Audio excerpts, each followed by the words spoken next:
Loser. Chapter 16. Field Day. Field Day is many years old at Satterfield Elementary. It began as a day of fun, a day to celebrate spring, an outdoor treat for the students. And Field Day still is fun for the little kids, the first, second, and third graders.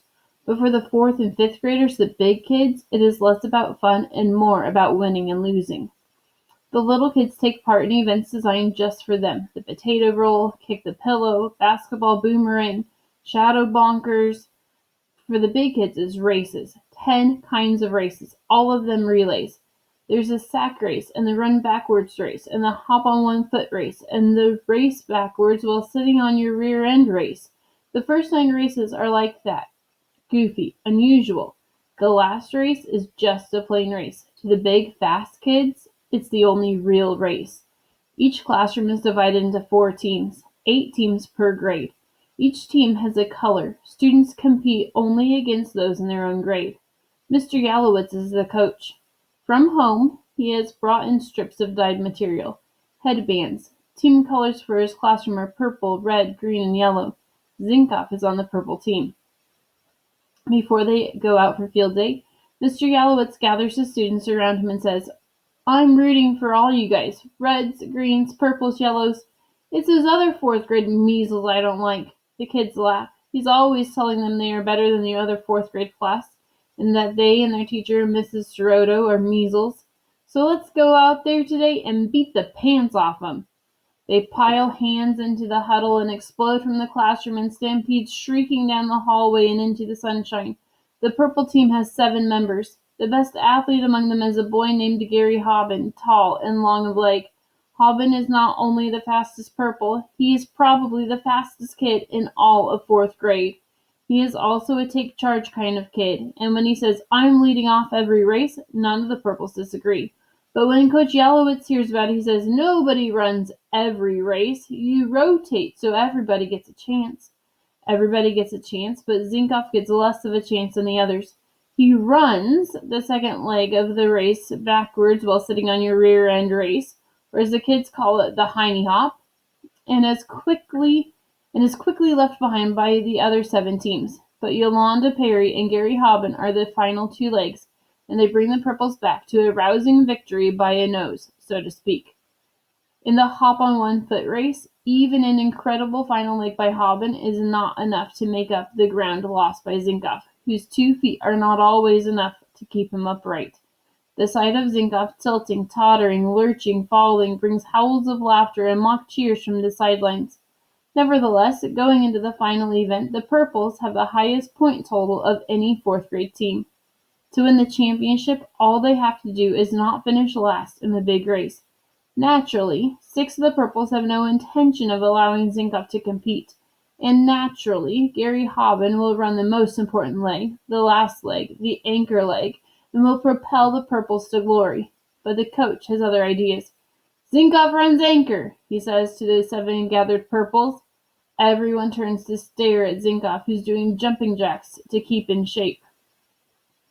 Gary Hobbin squawks, "What?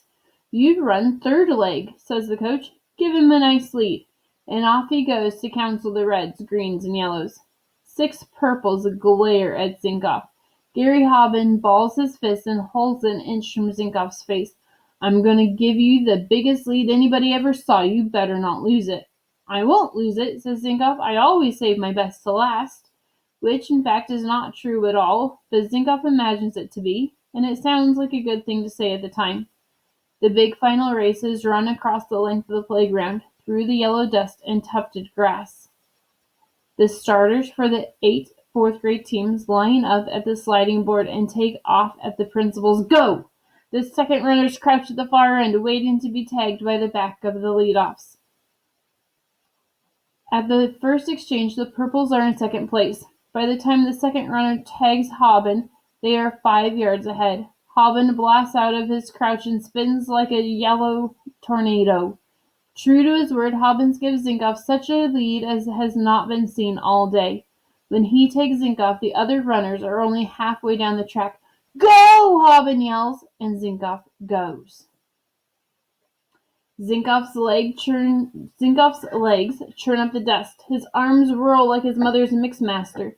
His face is a pinched, grimacing lemon of effort, and yet, somehow, he goes nowhere. When the other anchors take off, he is barely 10 yards down the track.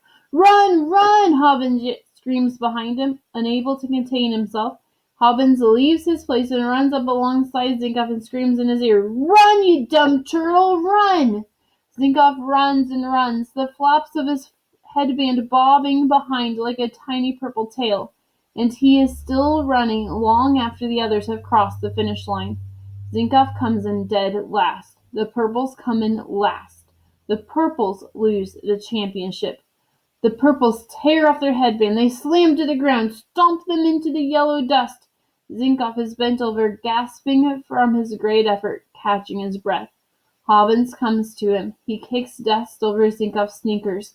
Zinkoff looks up. Hobbins sneers, "You're a loser, a stinking loser."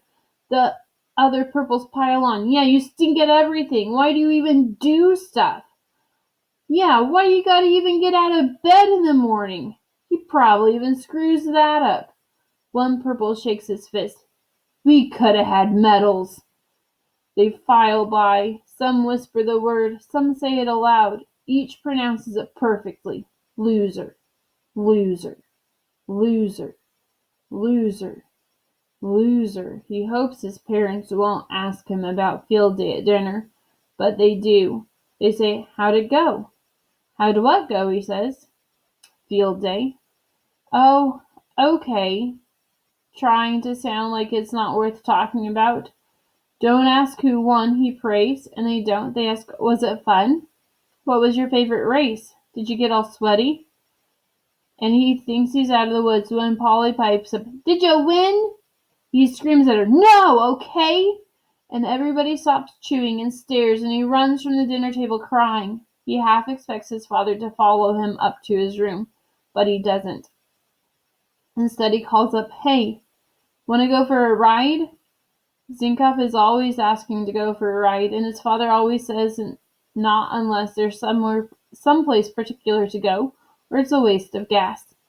Zinkoff doesn't need to be asked twice. He flies downstairs, and off they go into Clunker 6. There's some chit-chat in the car, but most of it goes from his father to the jittery dashboard. "Easy there, Honeybug. No big deal. I'm right here."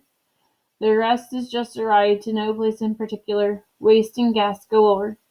Even in bed that night, Zinkoff can still feel the shake and shimmy of the old rattle trap, and coming through loud and clear is a message that never was said. He knows that he could lose 1,000 races, and his father will never give up on him.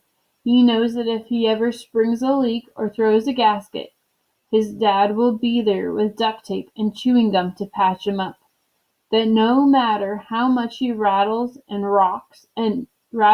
knocks, he'll always be a Honeybug to his dad, never a Clunker. Okay, so that was chapter 16. You're going to read chapter 17 on your own, and then come back to Edpuzzle for chapter 18.